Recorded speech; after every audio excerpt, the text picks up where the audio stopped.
Voter अधिकार यात्रा का आज समापन हो रहा है और इसको लेकर के पटना में आज इंडिया गठबंधन के बड़े नेताओं का महाजुटान हो रहा है। इसमें आज झारखंड के मुख्यमंत्री हेमंत सोरेन भी शामिल होंगे और हेमंत सोरेन एसआईआर के विरोध में जेएमएम का पक्ष रखेंगे। हालांकि जेएमएम शुरू से ही एसआईआर का विरोध कर रही है। तो इस वक्त की आपको बड़ी खबर सियासत से जुड़ी हुई बता रहे हैं, जहां वोटर अधिकार यात्रा का आज समापन है और इसमें सीएम हेमंत सोरेन भी आज शामिल हो सकते हैं। इसके पहले अखिलेश यादव भी इस यात्रा में शामिल हुए, उनके स्टैलिन भी शामिल हुए। तमाम जो बड़े नेता हैं वो इसमें शामिल हो रहे हैं। एसआईआर का मुद्दा जोरों शोरों से महागठबंधन की तरफ से उठाया जा रहा है, सरकार को घेरने की कोशिश की जा रही है और तमाम जो विपक्षी दल के नेता हैं वो इस यात्रा में शामिल हो रहे हैं। राहुल गांधी खुद इस यात्रा को लेकर के मुखर रूप से सामने आए। इसमें प्रियंका गांधी भी उनका साथ देती हुई नजर आई और अब जो खबर सामने आ रही है, जेएमएम के जो बड़े नेता हैं, झारखंड के सीएम हेमंत सोरेन भी इसमें शामिल हो सकते हैं।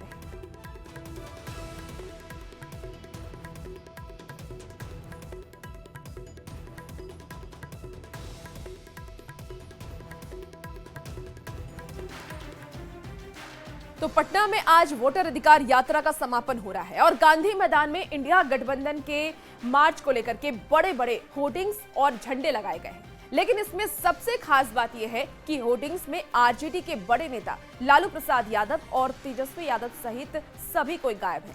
गांधी मैदान में आरजेडी का झंडा भी दूर दूर तक नजर नहीं आ रहा है। ऐसे में तस्वीरों को लेकर के अटकलें अब तेज हो गई हैं कि बिहार में कांग्रेस अब फ्रंट फुट पर आने की बड़ी तैयारी में है।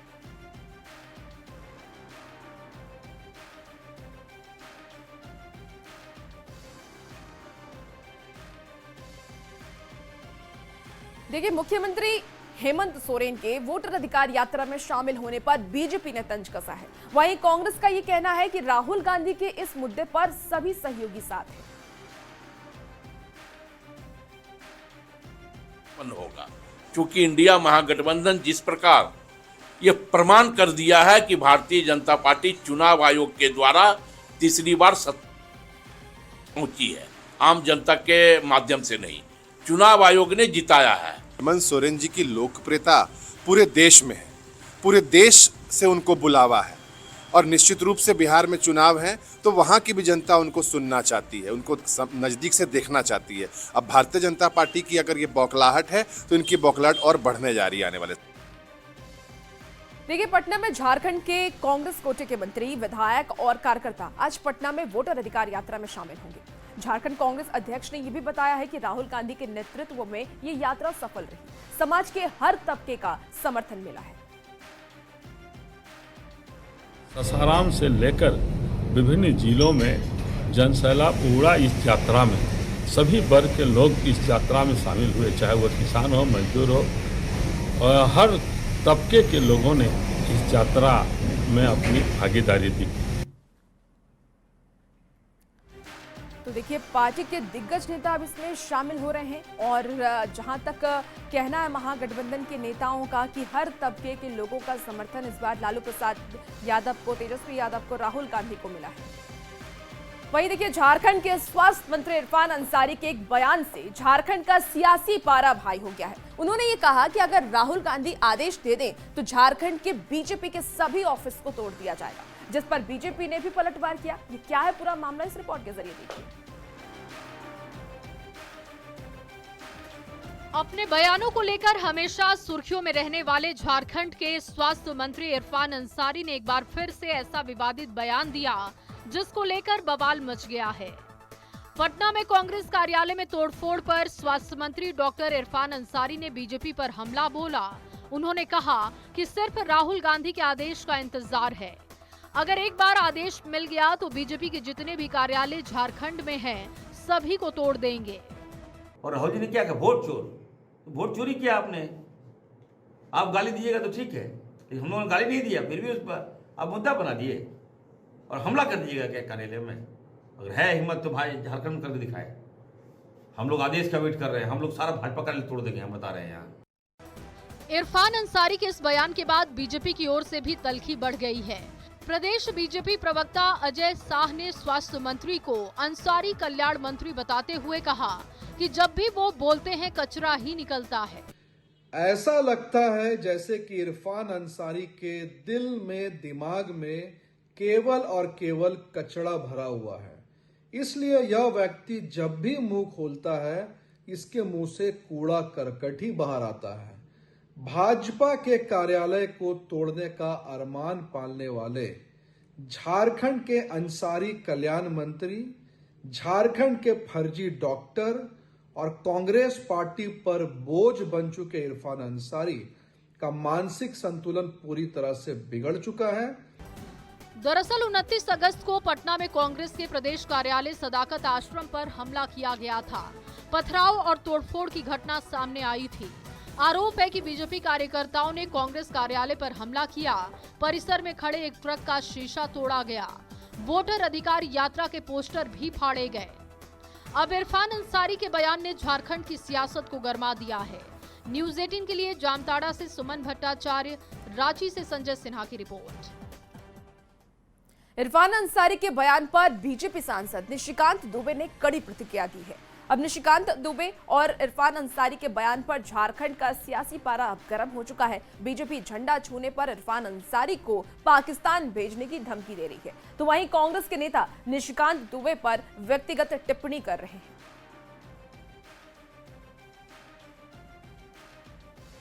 कहते हैं राहुल गांधी इशारा दे तो सारे भाजपा के कार्यालयों को तोड़ देंगे। इरफान साहब, अगर बाजुओं में दम है तो एक कार्यालय का एक ईंटा और एक झंडा भी घिसका कर दिखाए ना, फिर आपको वापस हम लोग पाकिस्तान भेज देंगे।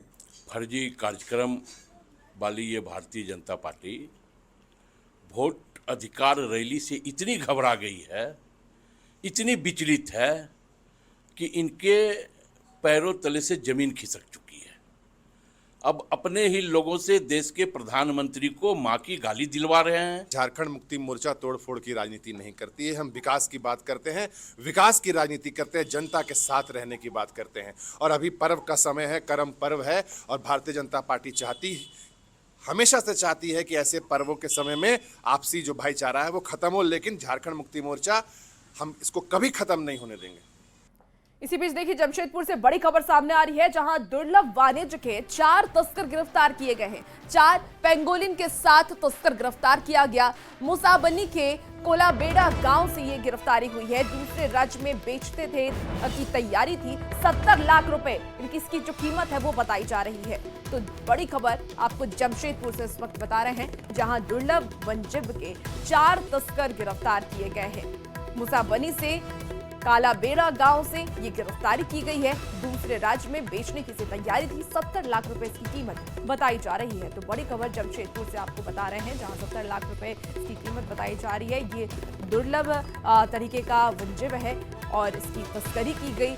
4 तस्कर हालांकि इसको लेकर के गिरफ्तार किए गए हैं, पुलिस की तरफ से ये कार्रवाई की गई है। आपको बता दें कि 4 पेंगोलिन के साथ तस्कर गिरफ्तार किए गए हैं। इसको दूसरे राज्यों में बेचने की तैयारी थी। 70 लाख रुपए इसकी कीमत बताई जा रही है। तस्वीरों के माध्यम से आपको ये दुर्लभ जो वनजीव है इसकी भी तस्वीर हम आपको दिखा रहे हैं।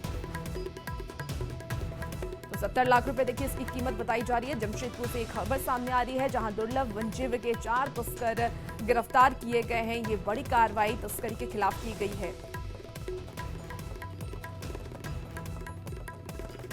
और इसी बीच बड़ी खबर गिरिडीह से भी है, जहां घुटिया पसरा गांव में जंगली हाथी ने एक महिला को कुचल करके उसे मार डाला। 28 साल की किरण देवी अपने घर से खाना बना रही थी। उस दौरान जंगली हाथियों का झुंड उनके घर पर पहुंच गया और वहां पर महिला घर में मौजूद थी, खाना बना रही थी, जिस दौरान हाथियों ने उन्हें कुचलकर मार डाला है। महिला घर से निकलकर भागने की कोशिश भी की, लेकिन हाथी ने पकड़कर उसे कुचल दिया।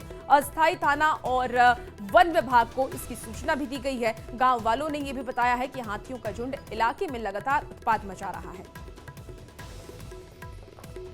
इसी बीच जमशेदपुर से खबर है, जहां बागनंद गांव में पत्नी पर पति की हत्या का आरोप लगा है। आरोप ये है कि परशुराम टुडू की पत्नी सुमन टुडू ने अपने बॉयफ्रेंड के साथ मिलकर के पति की हत्या कर दी। परशुराम और सुमन कल दोपहर को साथ में खेत गए थे, लेकिन शाम को पत्नी अकेले पहुंची। घर वालों ने जब परशुराम की खोजबीन की तो खेत में उनका शव मिला। देख करके लग रहा है कि धारदार हथियार और लाठी डंडे से पीट करके उसकी हत्या की गई है। पुलिस ने आरोपी पत्नी को गिरफ्तार भी कर लिया है। उसका बॉयफ्रेंड भी फरार बताया जा रहा है।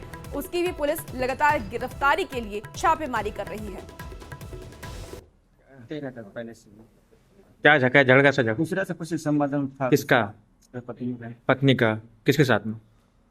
तो लक्ष्मी हंसता वो कहाँ रहता है? तो हैंडल जुड़े मतलब बगली गांव में? नहीं, गालूडी में रहता है। इसी बीच खबर अब गिरिडीह से आ रही है, जहां बेंगाबाद के मुंड्राडीह गांव में पैसों के लेन देन में बदमाशों ने एक शख्स की चाकू मारकर हत्या कर दी। रात के समय आपको बता दें कि अनाउल अंसारी अपनी पत्नी के साथ नए घर जा रहा था और इसी दौरान मकसूद ने उस पर चाकू से हमला कर दिया। पत्नी के शोर मचाने के बाद गांव के लोग वहां पर पहुंचे। अनाउल अंसारी को सदर अस्पताल लेकर गए, जहां डॉक्टरों ने उसे मृत घोषित कर दिया। पुलिस अब शव को पोस्टमार्टम के लिए भेज दी है, पोस्टमार्टम कराई जा रही है और आरोपी की गिरफ्तारी के लिए छापेमारी चल रही है। जा रहा था सोने अपने पत्नी के साथ में, तो मस्जिद के दरवाजे पर मकसूद ने पकड़ के, उसका घर वाला भी था और पकड़ के वहीं मारने लगा, चाकू से मारा। हाँ, मकसूद था, उसका बाप था, उसका माँ और उसका पत्नी भी थी। तो उसके बाद में उसका पत्नी, अनाउल के पत्नी चिल्लाने के बाद में हम लोग दौड़ के आए, मालूम हुआ तब तक उसको पकड़ के लेके चल गया, बोला इसको मार दिया, अभी तुमको भी मारेगा, जल्दी चलो घर। पैसा का लेन देन का मामला था इन लोग का, और गांव का ही लड़का है जो उसके साथ रहता था, वही चाकू से मारकर उसकी हत्या कर दी। आगे की कार्रवाई पुलिस क्या कर रही है? पुलिस रेड छापामारी कर रही है। इसी बीच बड़ी खबर राज्य से आ रही है, जहां शराब बिक्री की नई नीति लागू की गई है। आज से शराब बिक्री की नई नीति लागू की जाएगी। नए नियम के साथ ये शराब बिकेगी। आपको बता दें कि आज से निजी हाथों में शराब की दुकान होगी। शराब पर घटाया गया 70% वैट। आपको बता दें कि प्रीमियर ब्रांड की शराब बिकेगी सस्ती और रेगुलर ब्रांड की शराब अब महंगी होगी।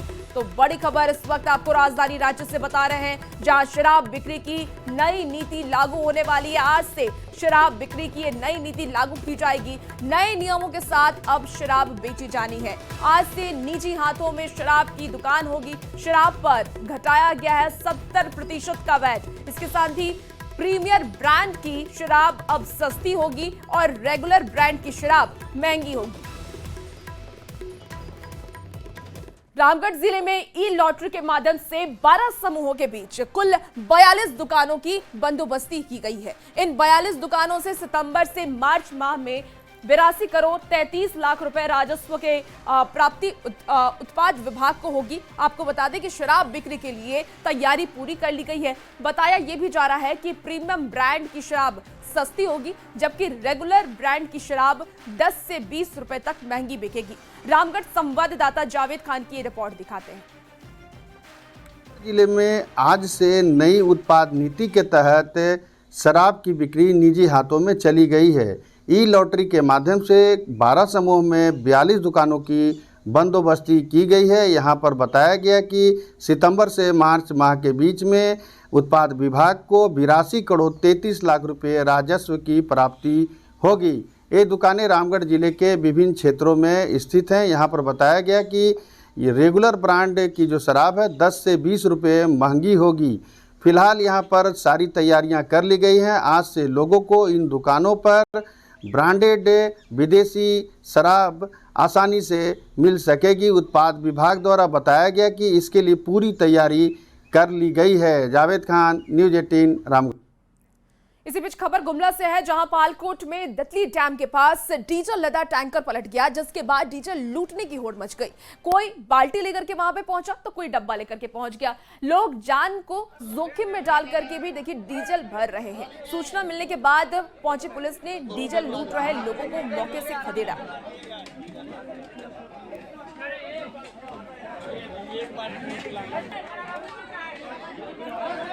चलिए अब बात घाट पर सिस्टम की कर लेते हैं। तो झारखंड के कई ऐसे गांव हैं जहां अब तक पक्की सड़क तक नहीं बन पाई है। गिरिडीह के देवरी प्रखंड के जेवड़ा गांव उसी में से एक है। गांव के नरेश सोरेन की पत्नी सलगी मुर्मू को जब प्रसव पीड़ा हुई तो घर वाले खाट पर लाद करके पैदल मुख्य सड़क पर पहुंचे और उसके बाद सलगी को अस्पताल ले जाया गया। इस गांव में बाइक ले जाने तक का भी रास्ता नहीं है। गांव वालों का यह भी कहना है कि जब कोई बीमार पड़ता है तो उसे खाट पर लाद कर ही अस्पताल ले जाना पड़ता है। बरसात के मौसम में गांव से बाहर निकलना और भी ज्यादा मुश्किल हो जाता है क्योंकि पहाड़ी नदी रास्ते में पड़ती है जिसमें पानी की तेज धार होती है, तेज बहाव होता है। बारिश होने के बाद नदी को पार करना भी मुश्किल हो जाता है। वाली बात है ना तो यहाँ पे सड़क की व्यवस्था है और ना ही गांव के लोगों के लिए एम्बुलेंस सुविधा दी गई है। कहीं न कहीं हमारे यहाँ के विधायक जो एक महिला है, यहाँ के एमपी जो महिला है, उसको एक प्रश्न चिन्ह करता है। अब ऐसे में जब ये तस्वीर सामने आई तो ऐसे में कई अब सवाल दिखे खड़े हो रहे हैं। सवाल ये कि गांव तक पहुंचने के लिए सड़क क्यों नहीं बनी, गांव वालों के लिए स्वास्थ्य सुविधाएं सुलभ क्यों नहीं है, क्योंकि स्वास्थ्य व्यवस्था को लेकर के तमाम बड़े बड़े दावे किए जाते हैं। गांव वालों को भगवान भरोसे क्यों छोड़ा गया है, तमाम ऐसे सवाल जो न्यूज़ 18 के माध्यम से पूछे जा रहे हैं।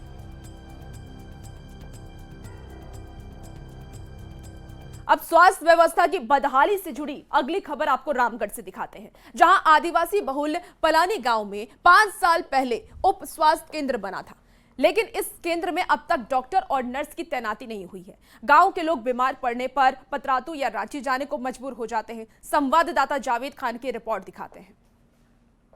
इस वक्त मैं मौजूद हूं पतरातू प्रखंड के अति सुदूरवर्ती पलानी के संथाली टोला में। आप देख सकते हैं यहाँ पर 5 वर्ष पूर्व इस उप स्वास्थ्य केंद्र का निर्माण कराया गया था ताकि क्षेत्र के लोगों को स्वास्थ्य सुविधाएं यहाँ पर मिल पाए। लेकिन देख सकते हैं किस हाल में ये उप स्वास्थ्य केंद्र है।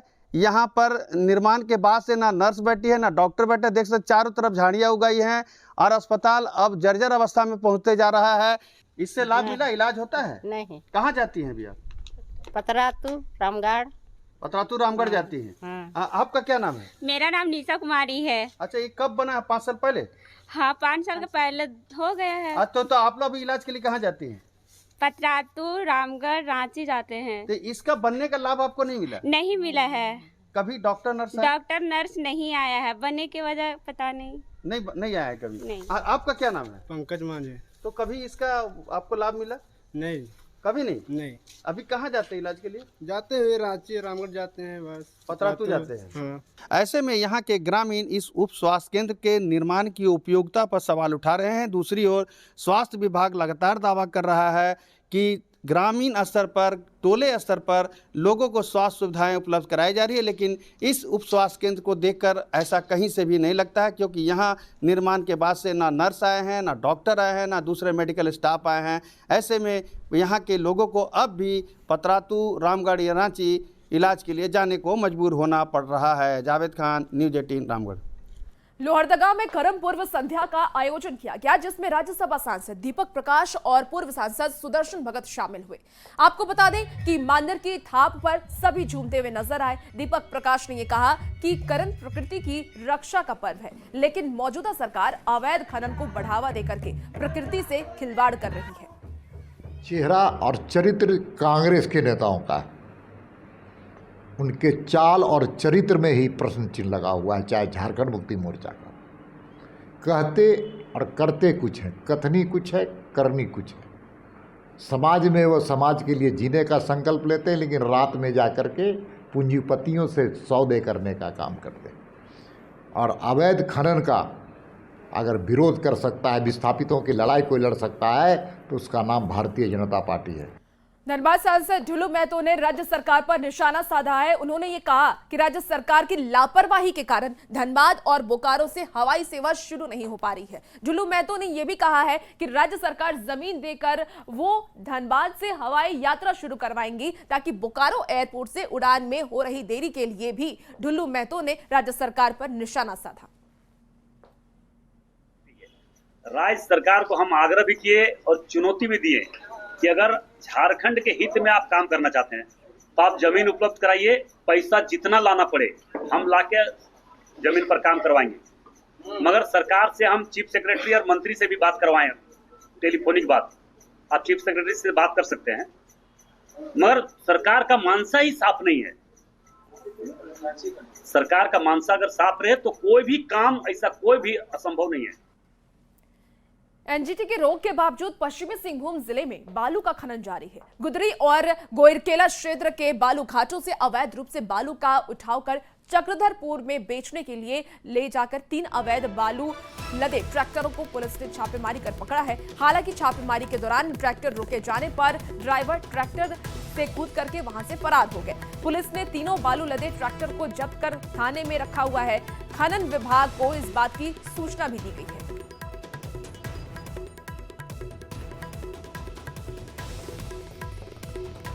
चाईबासा पुलिस और कोबरा 209 बटालियन को भाकपा माओवादी नक्सली संगठन के खिलाफ चलाए जा रहे अभियान में बड़ी सफलता, कामयाबी और हाथ लगी है। आपको बता दें कि जड़ाईकेला थाना क्षेत्र अंतर्गत सारंडा के जंगली पहाड़ी क्षेत्र से 2 कुख्यात माओवादियों को गिरफ्तार किया गया है। ये दोनों नक्सली 40 से भी अधिक माओवादियों मामले में वांछित थे और शिवा बोदरा की संलिप्तता उड़ीसा राज्य के राउरकेला जिला अंतर्गत के बालांग थाना क्षेत्र में ग्राम बांको में हुए विस्फोट लूटकांड में पाई गई है। हम लोगों को 2 नक्सलियों को पकड़ने में सफलता प्राप्त हुई, जो कि पुलिस बल को देखते ही भागने लगे। उनके साथ 4-5 और लोग थे जो कि भाग गए। इन 2 नक्सलियों से जब पूछताछ की गई तो इनका नाम हमें पता चला है कि एक सब जोनल कमेटी सदस्य संदीप और एरिया कमेटी सदस्य शिवा, इसके रूप में इनकी पहचान हुई है। संदीप छत्तीसगढ़ के बीजापुर का रहने वाला है और शिवा सरायकेला जिले के रहने वाला है। फिलहाल इस बुलेटिन में इतना ही। बने रहिए न्यूज़ 18 बिहार झारखंड के साथ।